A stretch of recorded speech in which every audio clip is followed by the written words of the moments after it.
Friends and family members అందరికీ hi అండి. ఈరోజు మన ఇంట్లో ఏం రెడీ అవుతుందో చూడండి.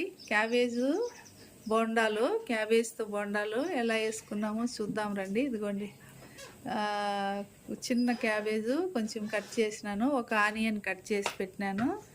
ఇప్పుడు సన్నగా తరిగిన కరివేపాకు వేసేద్దాము, సన్నగా తరిగిన పచ్చిమిర్చి వేసేద్దాము. ఇప్పుడు సన్నగా తరిగిన కొత్తిమీర పుదీనా వేసేద్దాము. ఇప్పుడు కొంచెము సోడా వేద్దాము, కొద్దిగా అయితే సరిపోతుంది. అట్లే కొంచెము పసుపు పొడి వేద్దాము, మంచి కలర్ కోసము. కొంచెము ఒక హాఫ్ స్పూను పసుపు పొడి. అట్లే కొంచెం సాల్ట్ వేద్దాము. సాల్ట్ మళ్ళీ మనము రుచికి తగ్గట్టు వేసుకోవచ్చు, ఎక్కువైతే తినలేము కదా. ఇప్పుడు ఇవన్నీ కలుపుకున్నాము చూడండి. పిండి వేసేసి కొద్దిగా వేసి కలుపుకున్నాము, వాటర్ వేసుకొని కొంచెంగా నీళ్ళు వేసి కలుపుకున్నాము. ఫస్ట్ అంతా బాగా మిక్స్ చేసేసి తర్వాత నీళ్ళు వేసుకున్నాము. బాగా కలిపేసి ఇప్పుడు కొంచెం వాటర్ వేసి కలుపుకున్నాము.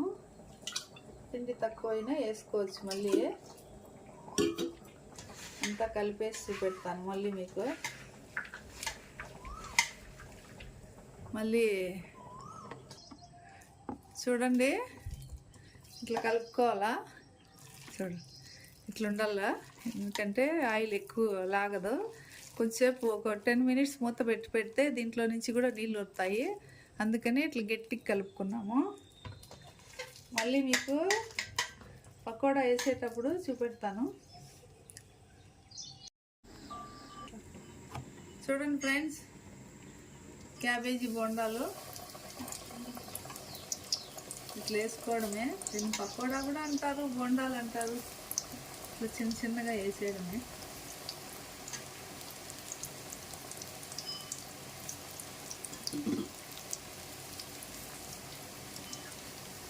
మళ్ళీ ఫ్రై అయినాక చూపిస్తాను మీకు.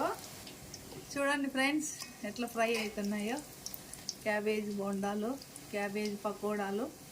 ఇవి కలుపుకుంటా ఇటు అటు తిప్పుకుంటా బాగా ఫ్రై చేసుకోవాలా.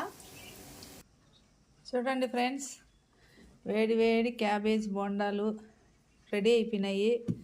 రండి తినేద్దాము. వీడియో నచ్చినట్లయితే సబ్స్క్రైబ్ చేయండి, షేర్ చేయండి, లైక్ చేయండి. బాయ్.